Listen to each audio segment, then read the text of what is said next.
세계적인 브랜드, 마우스 판매량 세계 1위. e스포츠 선수들 대다수가 이 브랜드의 마우스를 사용하고 있고 당장 PC방에 가도 대부분의 마우스가 이 브랜드 제품이죠. 여기 빼고 다른 마우스 회사는 죄다 망한 건가? 라는 생각을 하게 만드는 바로 그 브랜드. 오늘은 세계 최고의 컴퓨터 주변기기 브랜드 로지텍에 대해 알아보겠습니다. 로지텍이 언제 창립했고 어떻게 성장하여 현재의 위치에 서게 되었는지 알아보도록 하죠. 로지텍은 1981년 10월 2일 스위스의 로잔시에서 시작되었습니다.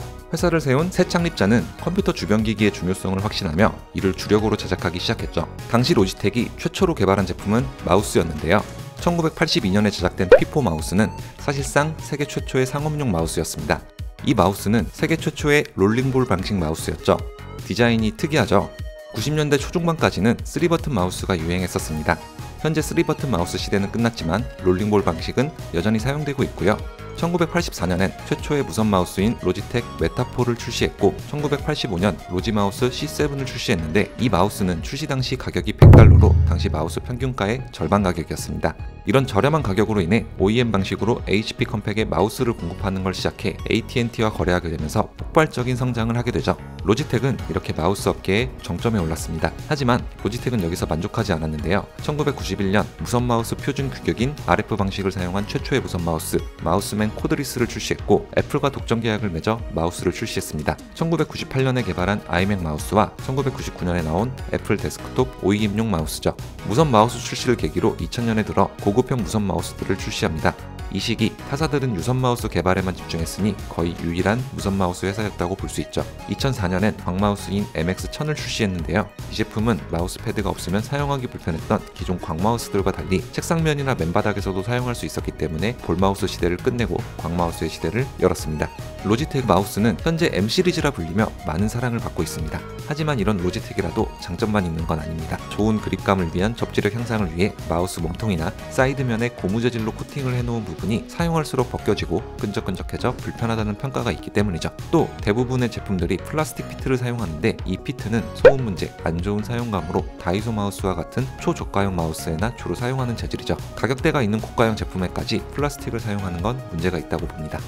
물론 이를 제외하고는 대부분의 마우스 품질에 큰 문제는 없는 편입니다. 지금까지 우수한 조작감과 그립감, 높은 내구성을 갖췄고 특히 무선 마우스는 한번 건전지를 교체하면 평균 1년 정도나 쓸 수 있으니까요. 보통 무선 마우스는 한 달에서 두 달이면 방전되는데 이는 굉장한 절전성능입니다. 또한 제로 웨이크업 딜레이를 유일하게 구현할 수 있는 브랜드죠. 그러다 보니 무선 마우스계는 로지텍이 꽉 잡고 있다고 봐도 무방합니다. 지금으로부터 13년 전인 2010년 9월 누적 판매량 1억 개를 돌파했으니 현재는 얼마나 팔았을지 정말 어마어마합니다. 여기까지 로지텍이 마우스 업계의 1위가 돼가는 과정에 대해 알아봤습니다. 마우스에 대해 알아봤으니 어떤 제품이 언제 출시되었고 얼마나 많이 판매되었는지도 알아봐야겠죠? 마우스로 큰 성공을 거둔 로지텍은 다양한 주변기기로 사업을 확장했습니다. 1998년에 내장형 웹캠과 무선 마우스, 키보드의 결합 제품을 출시한 것이 그 시작이었죠. 이것을 계기로 2005년 최초의 게이밍 키보드 G15를 출시했습니다. 이후 K 시리즈라는 이름으로 G15의 저가형이나 업그레이드판 키보드가 출시되었고 사무용 키보드 산업에도 진출했습니다. K800이 그 시작이었죠. 2011년부터 K270 키보드도 제조했고 2017년부터는 K840으로 사무용 기계식 키보드 시장에도 진출했죠. 무선 마우스로 유명한 로지텍답게 대부분의 사무용 키보드 역시 무선으로 출시되고 있습니다. 마우스처럼 좋은 내구성과 우월한 저전력 기술이 장점이고요. 바이오스 화면에서 인식될 정도로 높은 호환성을 보이고 멀티 페어링이 잘 되어 맥에서도 호환이 되는 거의 유일한 사무용 키보드이기도 합니다. 하지만 장점만 있는 건 아니죠. 동시 입력이 안 좋다는 것은 큰 단점인데요. 로지텍에서는 무선 펜타그래프 키보드들이 최대 6키 동시 입력을 지원한다 발표했지만 실제로는 2개에서 3개의 키밖에 동시 입력이 안 되는 경우가 많습니다. 모든 펜타그래프 키보드에서 발생하는 현상이죠. 이는 타자가 빠른 분들에게는 상당히 불편한 점입니다. 또한 MX 시리즈 등을 제외한 대다수 제품에 실크 인쇄 키캡을 사용하는데 이런 키캡은 자세히 보면 알파벳과 한글이 스티커로 붙인 것처럼 보이죠. 실크 인쇄 키캡은 사용 시 각인이 지워질 수도 있으니 조심해야 합니다. 물론 멤브레인과 펜타그래프 키보드의 키감은 매우 높은 것으로 평가받는 중이고 K120 같은 저가형 멤브레인 멤브레인 키보드는 가격 대비 아주 좋은 기감과 견고함으로 유명해 DT35와 함께 멤브레인 키보드의 끝판왕으로 평가받고 있습니다. 대부분 공공기관에서 이 키보드가 주로 쓰이고 있을 정도죠. 그래서 로지텍 키보드는 게이밍보단 사무용으로 이미지가 더 큰 편입니다. K 시리즈도 성공적으로 판매되고 로지텍은 2008년 얼티밋 이어 인수, 2016년엔 제이버드와 사이텍을, 2017년엔 아스트로 게이밍을, 2019년에는 스트림랩스를 인수했습니다. 각각 음향, 오디오, 게이밍 컨트롤러, 스트리밍 소프트웨어 개발사인데요. 이 정도면 컴퓨터 주변 기기 전부를 다루겠다는 말이나 다름없겠죠. 실제로도 그렇게 했습니다. 그중 웹캠이 가장 성공했는데요. 로지텍의 웹캠 판매량은 세계 1위로 전 세계 점유율 73%를 차지할 정도입니다. 이외의 제품들은 굉장히 드물고 저가형 제품은 중국산이 판치는 걸 보면 웹캠 시장은 로지텍이 거의 독점했다고 볼 수 있죠. 로지텍 웹캠은 대표적으로 보급형인 C270, 스트리밍용인 C920 이 두 제품군이 있는데요. 그중 C920은 소프트웨어 튜닝이 매우 잘 되어 있고 내장 마이크 수신율이 좋다는 평가를 받으며 스트리밍 입문용이라 불리며 많은 판매량을 기록했습니다. 보급형이라 상대적으로 스펙이 딸리는 C270은 2020년 코로나19 사태 때 자택근무나 강의용으로 엄청난 판매량을 기록했고요. 이렇게 로지텍은 마우스를 시작으로 다양한 주변 기기를 판매하게 되었습니다. 그런데 앞서 로지텍의 첫 키보드는 게이밍 기기로 제조되었다고 했었죠. 하지만 로지텍의 게이밍 기기에 대해선 아직 다루지 않았습니다. 왜냐하면 이 기기들은 G 시리즈라 불리며 로지텍의 게이밍 브랜드인 로지텍 G로 분리되어 출시되고 있기 때문입니다. 대다수 PC 브랜드처럼 로지텍 역시 게이밍 브랜드를 따로 분리해 운영 중이죠. 이번엔 로지텍의 게이밍 브랜드 로지텍 G의 역사에 대해 알아보겠습니다. 로지텍 G의 첫 제품은 2005년 7월에 출시되었습니다. 바로 게이밍 마우스 G1입니다. 어디서 많이 본 듯한 마우스죠. 2000년부터 2010년대까지 한 번이라도 PC방에 가보신 분들이 계시다면 당시 사용했던 마우스는 로지텍 G1 마우스가 맞을 겁니다. 국민 마우스라는 별명이 붙을 정도로 G1은 정말 많이 사랑받았죠. G1 시리즈가 가성비를 내세운 라인이라 저렴하고 가격 대비 내구도가 튼튼한 게 한몫했죠. 후속작으로 2011년, 2013년에 출시된 G100과 G100S가 나왔지만 각각 기판 내구성 문제와 센서 스킨 문제가 너무 심해 G1 매니아들의 니즈를 충족하지 못했고 그래서인지 2012년에 이미 단종된 상품이지만 출시된 지 20년이 다 되어갔는데도 FPS에서는 아직도 G1 마우스를 현역으로 사용하고 있는 유저들이 있습니다. 물론 지금은 2016년에 출시된 G102의 국민 마우스 자리를 물려준 상황입니다. 가성비 모델이 있다면 중고가형 모델도 있겠죠. G3X부터 G9X까지 넘버링된 시리즈와 G 프로가 바로 중고가형 제품들입니다. 그중 소비자들의 평가가 좋았던 대표적인 제품은 2014년에 출시한 G502 프로테우스 코어인데요. 이 제품은 등장하자마자 인체공학적인 설계와 훌륭한 그립감, 미래지향적인 디자인으로 인해 전 세계적으로 선풍적인 인기를 끌었습니다. 단종된 지금도 비슷한 디자인의 후속작이 계속 나올 정도고 2019년엔 무선 버전도 출시되었죠. 2016년 4월에 출시한 무선 마우스인 G900 카오스 스펙트럼은 람보르기니 마우스란 별명이 있는데 기존 무선 마우스의 단점이었던 전파 혼선으로 인한 응답 불량 문제를 해결한 제품입니다. 타사 마우스와 응답률 테스트를 진행했을 때 유일하게 무선 상황 모두 안정적인 움직임을 보여줘서 테스트 이후 무선 게이밍 마우스 시장에서 엄청난 지지를 받게 되었죠. 2017년에 출시된 후속작인 G903은 G900의 단점인 버튼 유격과 불안정한 드래깅 및 트래킹을 개선했습니다. 그 외에도 2016년 8월에 출시된 G 프로는 매우 좋은 센서 성능과 뛰어난 클릭 응답성을 가져 무난하게 훌륭한 마우스란 평을 받았고 2018년에 출시된 가성비 마우스인 G102의 무선 버전 G304는 무선 게이밍 마우스 중 최고의 가성비를 자랑하며 출시 당시부터 지금까지도 미친 듯이 팔리고 있습니다. 그리고 로지텍 G는 2022년에 출시된 G705 오로라 에디션 전후로 젊은 느낌과 특이한 디자인을 선보이고 있죠. 이렇게 로지텍 게이밍 마우스는 뛰어난 성능으로 인해 게이머들에게 인기 있는 브랜드지만 몇 가지 문제점을 내포하고 있습니다. 가장 대표적인 문제는 더블 클릭 문제입니다. 전반적으로 로지텍 마우스가 더블 클릭 현상이 쉽게 발생한다는 평가가 있는데요. 특히 게이밍 마우스가 심했다고 합니다. 이 문제로 G102만 6개 구매한 사람도 있을 정도라고 하네요. G102 같은 저가형 마우스뿐만 아니라 G903 같은 고가 마우스에서도 자주 일어난다고 하는데 최근 일도 아니고 아주 예전부터 이런 문제가 있는데도 수정 보완하지 않았다는 건 정말 심각한 문제입니다. 그리고 여전히 마우스 케이블을 고무나 직조 케이블만 쓰고 있다는 점도 논란거리죠. 타 회사는 내구성이 뛰어난 파라코드 케이블을 사용하고 있는데 말이죠. 무선 마우스 충전 단자도 마찬가지입니다. 타사에서 C타입 쓰고 있을 때 로지텍은 5핀 단자를 고집했습니다. 문제점을 따져보니 하나하나 굵직한 것밖에 없습니다. 그냥 들으면 단순한 해프닝으로 끝날 문제를 몇 년을 끈 게 가장 큰 문제죠. 당장 더블 클릭 문제나 단자 변경 같은 경우는 금방 끝낼 수 있지 않을까요? 물론 앞서 말했듯이 로지텍 마우스는 높은 내구성과 빼어난 절정 성능이 장점입니다. 그리고 2016년에 자체 기술로 개발된 마우스 센서 히어로 센서는 높은 전력 효율을 장점으로 내세웠고 2018년에 출시된 G502 히어로를 통해 성능을 증명했죠. 그리고 위의 문제점들도 곧 해결될 조짐이 보입니다. 더블 클릭 문제는 2022년 8월에 출시된 G502X에 광축 스위치를 적용함으로써 해결했고, 단자 문제는 G502X의 무선 버전이 C타입 단자를 갖고 출시된 것으로 해결되었으니 이제 마우스 케이블 문제만 해결하면 되겠네요.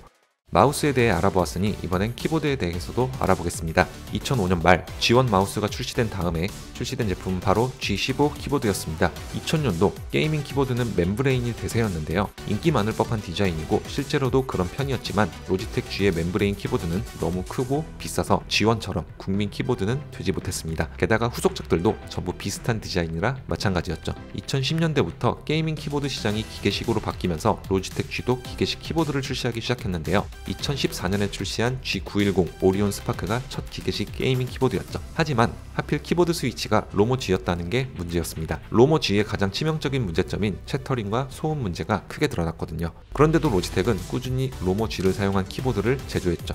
2015년엔 G310, 2016년엔 G 프로, 2017년엔 G413과 G613 등 9종의 키보드를 출시했으니까요. 특히 G413은 로지텍 매니아들에게도 외면당할 정도였습니다.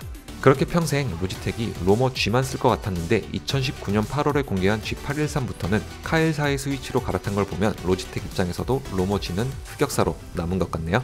다행히도 카엘사의 스위치를 사용하면서 소음 문제는 상당히 완화되었습니다. 소음 문제가 완화되었다곤 하지만 그렇다고 해도 로지텍 게이밍 키보드가 좋다는 말은 아닙니다. 여전히 키캡 도색이 벗겨지는 문제가 있으니까요. 보급형만 그랬으면 저렴하니까 어쩔 수 없지 이랬겠는데 G813, 913, 프로 X 같은 최상위 제품도 똑같습니다. 그리고 대부분 모델이 뻣뻣한 칩조선을 쓰고 있는 데다 아직도 C타입 단자를 안 쓰고 있죠. 물론 이 문제는 다른 브랜드도 갖고 있는 문제점이지만 지금은 다들 이 단점을 보완했기 때문에 로지텍 게이밍 키보드만의 단점이 되었습니다. 영상 초반에 로지텍의 키보드는 게이밍보단 사무용이 더 유명하다 언급했었는데요. 그 이유는 지금까지 언급해드린 문제점들이 가장 크다고 봅니다. 마우스와 키보드 외에도 로지텍 G에서는 다양한 게이밍 기기 쪽으로 사업을 확장했습니다. 2004년에는 레이싱 휠이 처음 출시되었는데요. 이 제품은 트포프라 불리며 실제 자동차와 거의 흡사한 900도 회전각을 지원해 수많은 레이싱 게임 매니아들을 경악시켰죠. 출시 당시엔 타사 제품에 비해 압도적인 성능으로 수많은 경쟁사의 레이스 휠을 죄다 단종시켰고 본격적인 심 레이싱의 세계를 열었죠. 지금도 로지텍의 레이싱 휠은 꾸준히 발매되는 중이고 파나텍의 휠과 비교될 정도로 높은 성능을 보여주지만 그만큼 비싼 가격과 AS가 좋지 않다는 문제점이 있습니다. 2009년 6월엔 G35를 출시하면서 헤드셋 사업을 시작했는데 로지텍 G의 헤드셋은 전반적으로 사운드, 착용감 등의 측면에서 무난하다는 평가를 받지만 타사의 비슷한 가격대에 속한 헤드셋에 비하면 마이크 음질이 떨어진다는 평가가 있었습니다. 게이밍 기어 리뷰어들에게 음질 문제를 자주 지적받았죠. 하지만 2020년에 출시한 G 프로 X 와이어리스에서는 블루 보이스라는 신기술을 도입해 게이밍 헤드셋 중 최고의 마이크 품질을 보여줬다는 평가를 받았습니다. 마우스 패드는 2013년 10월부터 출시하기 시작했는데 2018년에 출시한 파워플레이 패드는 세계 최초로 무선 충전 기능을 포함한 마우스 패드로 무려 $119라고 합니다. 물론 무선 충전 패드 자체의 편의성, 다수의 제품들을 지원하는 높은 호환성을 갖고 있어 이런 충격적인 금액에도 꾸준한 인기를 누리고 있죠. 2021년에는 G840 로지텍 KDA 에디션을 출시하여 게임 회사와의 콜라보를 진행했습니다. 그 외에 2009년에는 조이스틱을, 2013년엔 F710이란 무선 게임 패드도 출시했었는데요. 이 중 F710은 최신 게임을 포함해 예전에 출시한 클래식 게임들까지 광범위한 게임을 지원하고 우수한 그립감과 편리한 사용법을 갖추고 있다는 평을 받았습니다. 그러나 2023년 6월에 발생한 타이타닉4 관광 잠수정 사고에서 이 패드가 조종기로 사용되었다는 소식이 알려져 로지텍 주가가 하락한 일이 발생했었죠. 물론 로지텍과 해당 잠수정 회사는 아무런 관계도 없었습니다. 또한 F310이라는 F710의 보급형 버전은 허접한 마감과 안 좋은 키감으로 비판받고 있지만 일본의 파이널 판타지 14 유저들 사이에선 여전히 히트 중이라 합니다. 2022년엔 G클라우드라는 안드로이드 휴대용 게임기도 출시했는데요.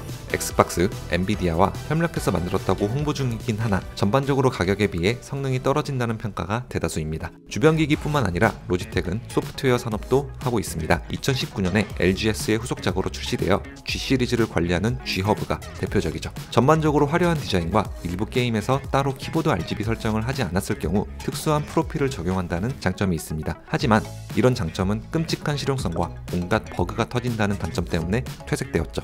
일단 이 화면을 보시죠. 어떻게 세팅하는 건지 이해가 되시나요? 당장 마우스 세팅만 하더라도 마우스 버튼 위치를 클릭해서 설정하도록 해도 되는데 굳이 드래그를 도입한 이유가 무엇인지 알 수가 없습니다. 게다가 설정된 버튼을 할당 해제하는 건 드래그로 안 되더군요. 이런 UI만 문제 있는 게 아니라 윈도우 버전에서 설치 경로에 있는 폴더와 계정 이름이 로마자가 아닌 경우 무한 로딩이 발생하는 심각한 버그가 있죠. 업데이트가 지속되면서 초창기 버그 대부분이 잡혔지만 이 버그는 여전히 발생하고 있습니다. 게다가 G허브의 업데이트가 계속되면서 새로운 버그들이 생겨나고 있죠. 2022년 3월 22일에 진행된 업데이트 이후엔 게임이 작동 중이지 않을 때 매크로가 작동되고 게임 시작 후 매크로 프로필을 넣은 키를 누르면 매크로 키가 먹통이 되는 버그가 새로 발생되었는데요. 이 버그 역시도 여전히 없어지지 않아 몇몇 게이머들이 구형 버전 링크를 따로 구해 사용 중이라고 합니다. 그런데 사실 G허브의 가장 큰 문제점은 따로 있습니다. 바로 몇몇 PC 게임이 G허브의 매크로 기능을 핵으로 규정해 게임 계정을 영정시킬 수 있다는 게 가장 큰 문제점이죠. 지금까지 로스트아크, 디아블로 시리즈, 콜옵 시리즈 등의 게임에서 해당 사례가 발생했다고 하니 얼마나 큰 문제인지 잘 아시겠죠? 물론 G허브에 이렇게 단점만 있는 건 아니고 윈도우와 맥 OS에서 동시에 사용이 가능한 높은 호환성과 사운드 조정 옵션은 편리하니 사용하실 분은 사용해도 됩니다. 이렇게 로지텍 G의 제품들은 수많은 게이머들에게 인기를 누리고 있는데요. 이런 로지텍 G에도 위기는 있었습니다. 바로 2013년 초 로지텍에서 사업성이 없는 분야에서 철수하고 컴퓨터 주변기기 분야에 집중하겠다고 발표를 했었는데 이 철수 분야 중 하나가 바로 게임 주변기기 분야였던 것이죠. 마우스 제품군도 MX 시리즈로 단종되고 게이밍 마우스도 별다른 발전 없이 안주하려다 레이저, 스틸 시리즈 같은 신생 업체들에게 따라잡혀 그런 거란 평가가 있습니다. 당연히 로지텍의 이 판단은 오판이었는데요. 게이밍 기어 산업은 꾸준히 발전해 나갔지만 정작 로지텍이 집중하겠다는 저가형 마우스 시장에서는 태블릿 유행으로 인해 마우스 시장 자체가 좁아져 손해를 본 것이죠. 결국 로지텍은 2년 만에 다시 게이밍 기어 산업을 시작했고 현재까지도 게이밍 기어 시장에서 높은 점유율을 보유하고 있는 중입니다.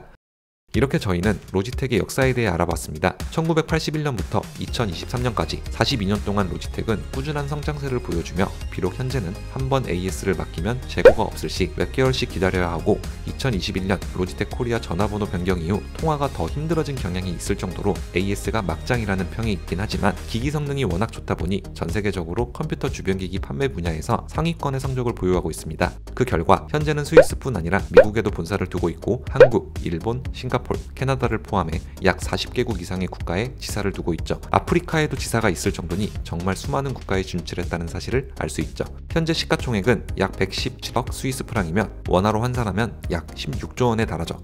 로지텍의 입지 알만하겠죠? 주변기기 구매 시 나는 저렴한 가격에 사용이 편하고 디자인이 예쁜 제품을 사서 쾌적한 환경에서 컴퓨터를 하고 싶다고 생각하시는 분들은 로지텍이 최고의 선택지로 충분히 고려할 만한 가치가 있다고 보는데요. 여러분들의 생각은 어떤가요? 오늘 영상 여기까지. 영상을 재밌게 보신 분들이라면 좋아요, 구독 버튼 눌러주시고 저는 다음번에 더 유익한 영상으로 찾아뵙도록 하겠습니다. 시청해주셔서 감사합니다.